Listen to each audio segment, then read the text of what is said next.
Bonjour, je suis Gold Nature Mandila. Je suis la gérante de Chama Traiteur, qui est une entreprise basée au Congo-Brazzaville. Nous sommes spécialisés dans la gestion de réception, dans l'organisation et la cuisine sur commande et aussi la livraison à domicile en entreprise. Avant de créer Chama Traiteur, moi j'ai eu plutôt un parcours plus financier puisque j'ai un bac G2. Après j'ai poursuivi mon cursus universitaire dans la comptabilité, la banque et finance.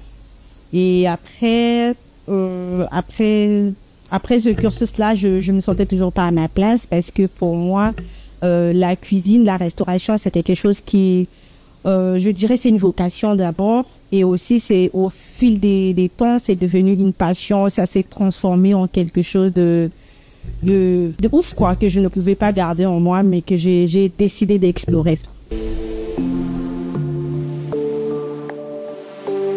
Mais bien sûr, travailler pour moi dans le secteur de la gastronomie, c'est un appel. Parce que je l'ai commencé depuis toute petite. Je vais vous raconter une petite histoire. Moi, à l'école primaire, bon, pas à l'école primaire, mais à la maison, comme tout ça, grandi dans la maison des parents. Et moi, ce qui me différencie des autres, c'était quoi? Moi, chaque jour qu'on me donnait des quoi aller manger à l'école, pour moi, c'était faire toujours des économies. En fin de semaine, comme ça, je prends mon argent, mes petites économies, je fais un petit marché, j'appelle mes petites copines de quartier, je fais à manger pour eux, on se partage des moments comme ça. Et puis bon, j'ai grandi avec ça et c'était toujours comme ça.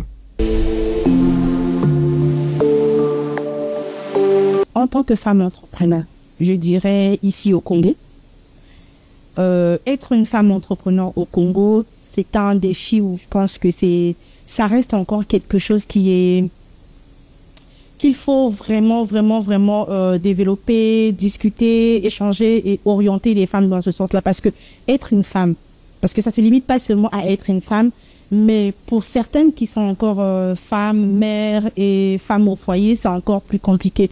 Parce que quand vous regardez le fait déjà qu'il y a des domaines où carrément, que ce soit dans nos familles, que ce soit au niveau de l'État ou autre, on te dira toujours non, ça tu peux pas faire ça, tu peux pas faire ça.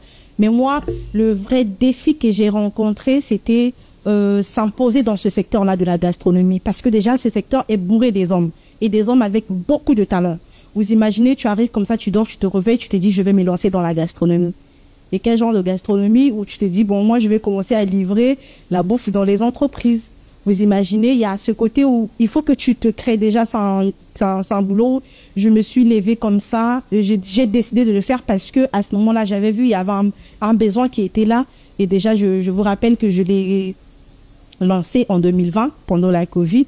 C'est là où je me suis décidée de me lancer parce qu'à ce moment-là, toutes mes copines, quand je travaillais dans une entreprise, tout le monde avait ce problème-là, il faut manger, il faut ci, mais il y avait toujours ce côté où trouver à manger et surtout trouver de quoi de bon à manger.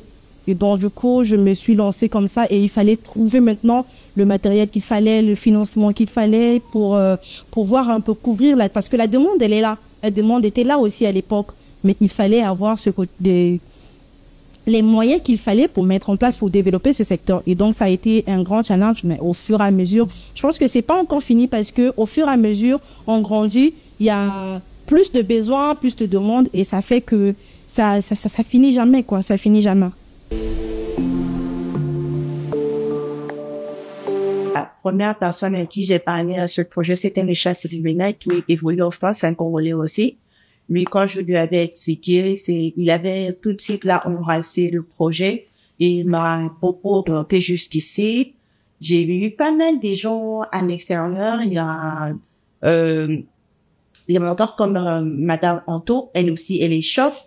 C'est une dame aussi avec qui on discute. Lui, il m'encadre un peu beaucoup. Ici, on peut voir également, il y a des gens qui sont là, il y a des modèles qui sont là. Par exemple, quand je prends le chef Madjou, c'est quelqu'un quand je l'appelle, vous discutez 2-3 trucs. Il y a un chef sénégalais qui est là. En tout cas, je suis entourée de bonnes personnes.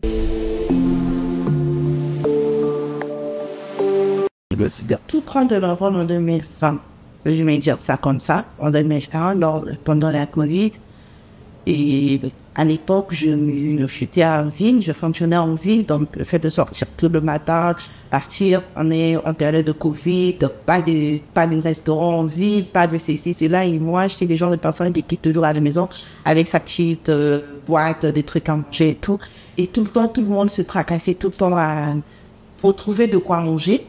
Et à ce moment-là, tout de suite, les amis ont commencé à me dire, mais pourquoi tu ne te lances pas de ça? J'ai essayé de regarder 2, 3 trucs, je me suis dit, bon, écoute, je peux exercer, mais j'ai besoin de quelque chose de concret. Cuisiner, oui, je sais cuisiner. Faire des trucs, oui, je peux mélanger des trucs, mais j'ai besoin d'autre chose au-delà de ça. Il fallait que je me forme. Je me suis lancée dans une formation complète en hôtellerie, spécialement dans la restauration.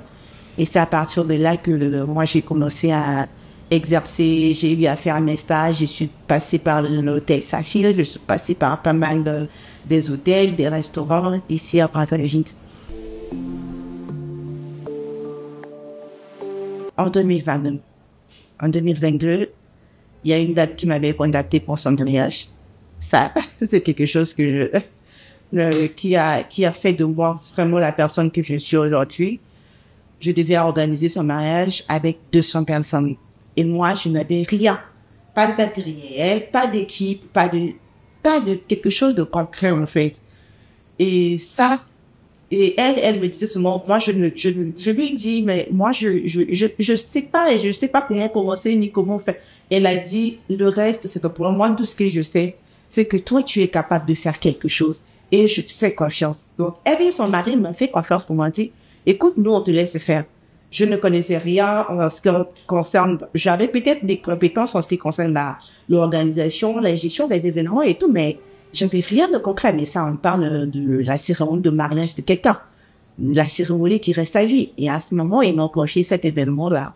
Et moi, je me suis battue à trouver ce qu'il fallait, à me faire former, à former une équipe, à trouver tout ce qu'il fallait pour donner, pour créer des souvenirs à cet événement-là. Et c'est parti comme ça. C'était un événement de réussite qui nous a ouvert aussi beaucoup de portes juste aujourd'hui. Je dirais toujours merci à cette personne-là.